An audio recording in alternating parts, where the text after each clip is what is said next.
চিরসখা ধারাবাহিকের আজকের পর্বের গল্প শুরু হয় এক টানটান পরিস্থিতি দিয়ে, যেখানে কোয়েলের বাবা স্বতন্ত্রের কাছে এসে জানান যে বিয়ের লগ্ন এসে গেছে এবং অনুমতি পেলে পাত্রকে মণ্ডপে নিয়ে যাওয়া যায়।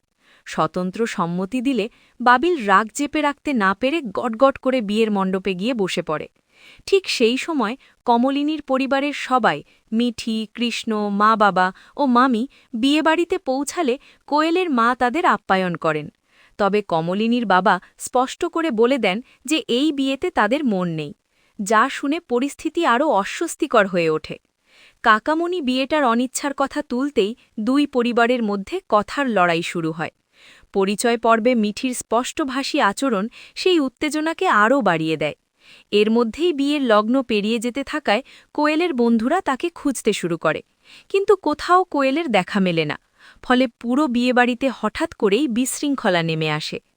অন্যদিকে দেখা যায় মিছিল এক ঘরে বসে সুন্দর করে সেজে আছে, কোয়েলের দেওয়া শাড়ি ও গয়না পরে।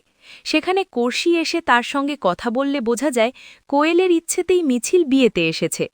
ঠিক তখনই খবর আসে কোয়েল নিখোঁজ, আর কিছুক্ষণের মধ্যেই বন্ধুরা একটি চিঠি এনে দেয়, যার ওপর লেখা মিছিলের নাম। কাঁপা হাতে চিঠি খুলে মিছিল জানতে পারে কোয়েল বাড়ি থেকে পালিয়ে গেছে, এবং চিঠিতে সে জানায় বহুদিন ধরে অন্য ধর্মের এক ছেলের সঙ্গে তার গভীর প্রেম ছিল। সে গর্ভবতী এবং সেই সন্তানের বাবা তার প্রেমিক, কিন্তু পরিবার সেই সম্পর্ক কোনোভাবেই মানেনি।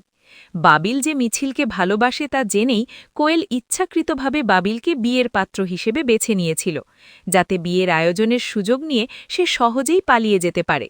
আর শেষ পর্যন্ত সে তার পরিকল্পনায় সফল হয়েছে। চিঠিতে কোয়েল আরও লিখে যায় একদিন সে তার স্বামী ও সন্তানকে নিয়ে ফিরে আসবে, এবং তখন হয়তো তার মা বাবা নিজেদের ভুল বুঝতে পারবে। চিঠি পড়ে সবাই হতভাগ হয়ে গেলেও ধীরে ধীরে পরিস্থিতি বদলাতে থাকে। কোয়েলের মা বাবা মেনে নেন যে এখন বাবিল ও মিছিলের বিয়েতে তাদের আর কোনো আপত্তি নেই। স্বতন্ত্র কমলিনীকে ফোন করে পুরো ঘটনা জানালে কমলিনী আনন্দে ভরে ওঠে। শেষ পর্যন্ত সেই বিয়ের মণ্ডপেই বাবিল ও মিছিলের শুভ দৃষ্টি, বিয়ের সব নিয়ম এবং সিঁদুরদানের মধ্য দিয়ে নতুন একটি সম্পর্কের সূচনা হয়।